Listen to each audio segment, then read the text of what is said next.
Welcome to The Explainer. Today, we're diving into a pretty wild, totally fascinating intersection. We're going to ask, what if Western psychotherapy and ancient Eastern philosophy are actually trying to solve the exact same problem?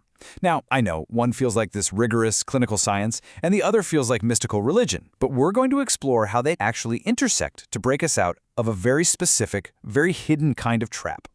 To really wrap our heads around this, we're grounding our journey in a classic, groundbreaking text by Alan Watts called Psychotherapy East and West. Now, Watts wasn't just your run-of-the-mill philosopher. He looked incredibly deeply at the mechanics of the mind. And by the end of this explainer, I promise you, his frameworks are going to completely shift how you view your own mind, your society, and honestly, your place in the universe. So I want you to consider this for a second. Just entertain the idea. What if the real source of your mental distress isn't actually in your head at all? What if it's in the hidden rules of society? Think about that. What if your anxiety, your stress, that creeping feeling of being totally alienated, what if all of that is just a perfectly natural reaction to an impossible societal matrix? Let's jump right into Section 1, Therapy Meets Eastern Philosophy. Before we can even try to fix the problem, we kind of have to redefine what it actually means to heal. See, official, conventional psychotherapy often focuses on adjusting your ego to fit into society, right? It wants to make you a functional, respectable member of the community. But, as Watts brilliantly points out, what if that society itself is fundamentally sick? What if it's deeply contradictory? True liberation, the kind you find in traditions like Zen or Vedanta, isn't about conforming to social norms. It's about changing your consciousness to see through society entirely. It's a fundamental shift in how we relate to the cosmos itself, not just how we get along with our coworkers. Which brings us to Section 2, the skin-encapsulated ego. Okay, this one is a massive challenge to your most basic assumption about who you are, the skin-encapsulated ego. It's a great phrase, right? Is the socially constructed sensation of being this isolated island of consciousness, a completely separate soul locked inside a fleshy vehicle. Society trains you from day one to feel like a lonely pilot trapped inside a biological machine, completely severed from the outside world. But Watts argues this is entirely a social fiction, literally made up. You didn't come into this world, you came out of it, just like a leaf comes out of a tree. So how does society pull this massive illusion off? Well, it does it through the grid of language. Our language acts like a literal grid that just carves up a completely unified universe.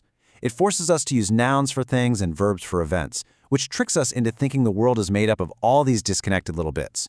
It creates these rigid, artificial opposites, in versus out, good versus bad, and most dangerously, organism versus environment.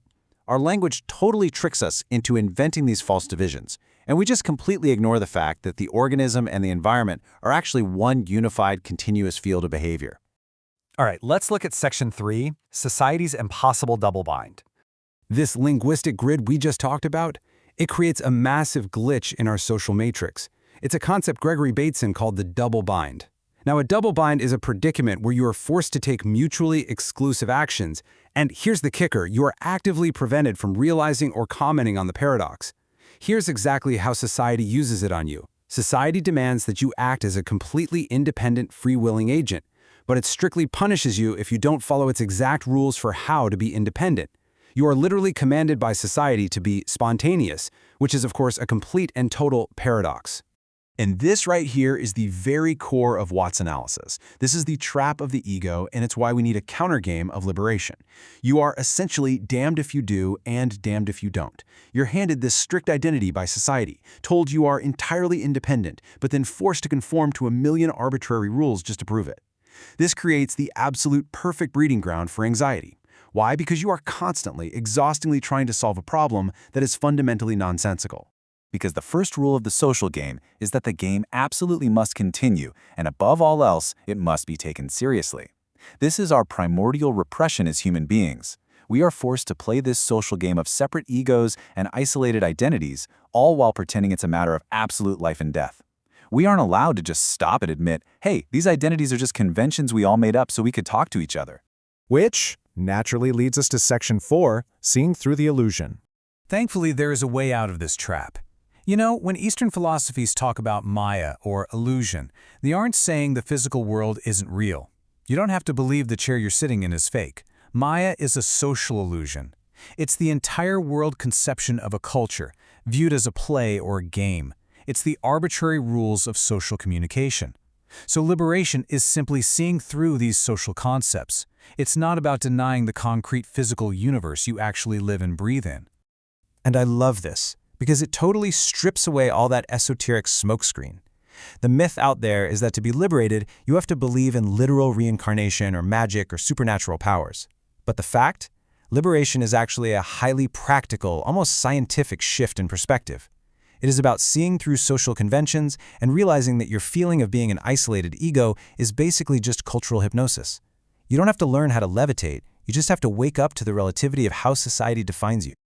Finally, let's look at Section 5, the Guru's Merciful Trick. So how do master therapists and Zen gurus actually wake people up from this matrix? They use this amazing technique Watts calls merciful trickery. Here's how it works.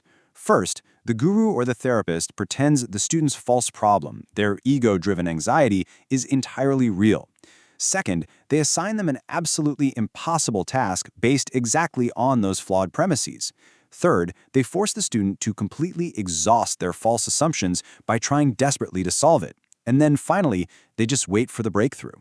They literally force you to act on your ego so consistently and so intensely that you finally realize how completely absurd and contradictory your own premise actually is. There's an old Zen quote that captures the result of this perfectly. And it goes, "When two thieves meet, they need no introduction. They recognize each other without question." The guru is essentially a thief who steals your illusions. So when the student finally wakes up, exhausts their ego, and sees the trick that was played on them, they share this knowing wink with the teacher. They both realize the ego was a social fiction all along, and neither of them ever needs to take it seriously again. Connecting all of this back to your actual daily life. The goal here is not to stop playing the game entirely. You don't have to quit society, run off to a mountain, and meditate in a cave for the rest of your life. You simply have to know it's a game. You keep your job, your relationships, your life, but you stop taking society's rigid illusions about your isolated identity so incredibly seriously. You learn to play the game with a profound sense of lightness. So, I'm going to leave you with an ultimate provocation from Alan Watts himself. I really want you to think about this question today. If you know you are an independent agent, do something quite independently, and show me this agent. Can you find it? Can you actually pinpoint this isolated ego without referencing your environment, your language, or the society that defined it for you? It's a fascinating challenge. See if you can find that agent. It just might change how you see yourself forever. Thanks for joining me on this explainer.